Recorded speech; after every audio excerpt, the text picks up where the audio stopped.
Media.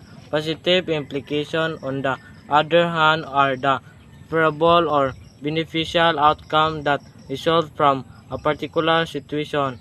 Negative mass media.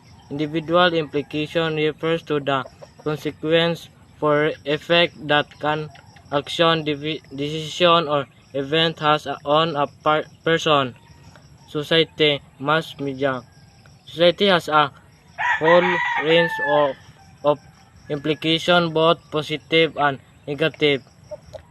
Negative mass media.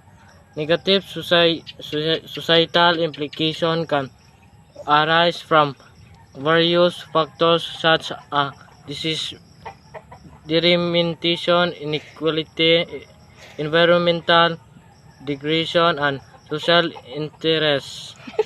Yeah, positive. Sharing, inspiring, and uplifting content to spread positivity. Negative. Engaging in a cyberbullying, harassment, or spreading hate speech.